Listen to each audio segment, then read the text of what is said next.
What's going on, everyone? So, the upcoming Scream 7. One of the things that I hope that they don't do is end up having essentially everybody survive. You saw that in Scream 6. Basically, you had this cast, you had this much smaller group than what we got for Scream 7, which is why I have a concern, but we'll touch on that here more in a moment. But, you look at Scream 7, and it was like, nobody died. Annika was the only main character outside of the killers, of course, but Annika was the only one that actually died, right? And then the people in the bodega, and then Ghostface, right? Like, yes, technically on paper there were 30 deaths, but in reality, the actual key significant deaths, there were only really one. If you want to count Ghostface as key significant deaths, then four, right? And so one of the things that I hope that they don't do is kind of fall down that rabbit hole. Now, here's the thing though. We know now that Scream 8 is in the works and that Scream 8 is going to happen, right? So with there being literally 20 characters in this upcoming Scream 7, it is very likely that they're not going to kill all, say whatever, 12 or 15 of them, right? Chances are they're probably going to have a couple survive, 6, 7, 8, whatever, right? Now, I'm okay with that if it's to kind of bleed into Scream 8, right? Because if they're going to do this quick turnaround Scream 8 type thing, and, and this is kind of like the build-up film that bleeds into Scream 8, and you have this kind of transition, and, it's kind of like one, continuous story. You got this continuity story, then okay, fine, right? If that's the way that the film kind of plays itself out, then okay, fine. But if it's something where we get 3 deaths and all these people survive and it's this beautiful happy ending, I'm not gonna lie, I'm gonna be a little disappointed, right? Because again, at the end of the day, this is a slasher horror franchise. Bodies need to drop. Let the bodies hit the floor, right? And again, I'm fine. Scream has always had, a handful of people survive. I mean, even, 96, right? So it's not strange to have, a handful of people end up meeting their end. But again, with there being literally 18 to 20 characters in this film, right? I don't want to see 12 of them survive unless, again, it is to, continue to further the story going into Scream 8.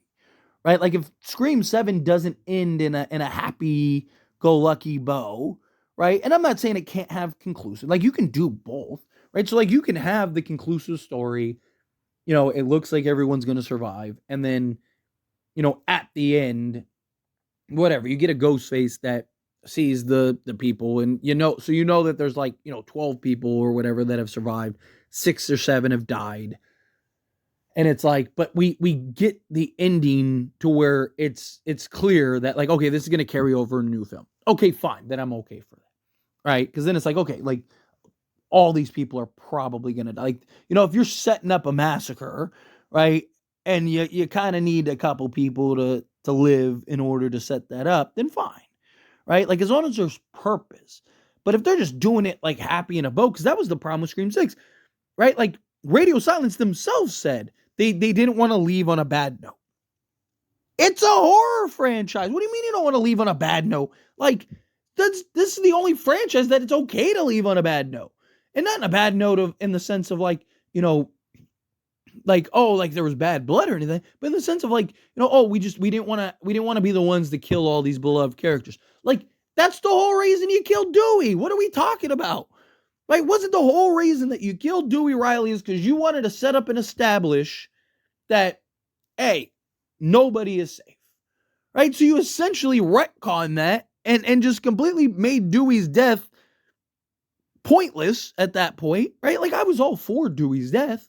I was all for it because I understood, okay, they want to kind of reset and go hey, how every time you see Dewey and Gail and Sydney in a compromised position, it's fine, they're going to make it out in the end. Well, this time he didn't, right?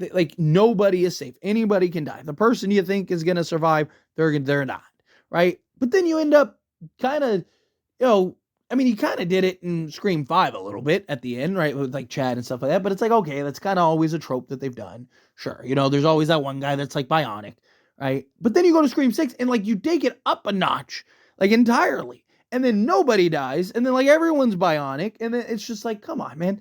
Right? Like, so I don't want to see them do that again in this upcoming Scream 7. I want to see some kills. Even if you do have a bunch of people survive, right? Like, you still need to have a bunch of kills, right? You need to have a bunch of stuff. But especially if they do end up going kind of the cult route, right? Like, if they end up doing it where they establish this cult and there's that, like, I'm fine with them keeping a bunch of characters alive, because I also think that there is a benefit to where it's like, okay, who's a part of the cult, right? Like, if you have, Gail and Sydney, right? You know that they're not going to be a part of it. Her daughter, probably not, right? Her husband, probably not. But like, if you have, say, 7 other characters that are alive, well, then it becomes like, okay, well, out of these 7, who's a part of it, right? Because you'll at that point you'll kind of know, like, okay, somebody else is involved, right? Is it all of them? Is it one of them? Is it 5 of them, right? Like, and you kind of have this like, clue type guessing game where it's like, okay, you're adding another layer to the whodunit. If you're doing something like that, then fine, beautiful, right? Like if Scream 7 is just the setup establishment film that leads into Scream 8, and now you're telling this fun new story in Scream 8 that kind of all ties together and it's one continuity driven thing, then fine.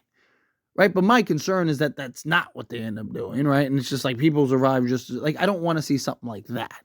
Right. I really hope that they do a good job of, if you're going to keep people alive, it needs to be purposeful outside of just like, oh, we want it to be sunshines and rainbows. It's a horror slasher franchise. This is the opposite of sunshines and rainbows.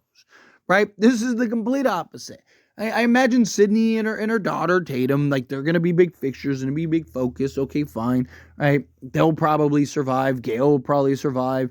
Chad and Mindy will probably survive because they always survive, right? Like, there's probably gonna be 5, 6, 7 characters that are gonna survive regardless, right? Because it's just how it goes. But I really hope that it's not something where, again, however many characters survive, I hope it's purposeful. I hope that there's a reason behind it. But anyway, as always, this is a discussion. Pass question on you. Let me know your thoughts and opinions down in the comments below. What do you think? How do you feel? What are your thoughts? Do you agree with me? Disagree with me? Kind of mixed in the middle. However you feel, whatever your thoughts are. Either way, love to hear it. So let me know down in the comments below. That being said, if you haven't liked this video, hit that like button. Helps me a lot. So if you enjoy these types of videos, I truly appreciate it. Not subscribe channel. What are you doing? Hit that subscribe button. Turn on the bell notifications. Appreciate y'all. See you in the next one.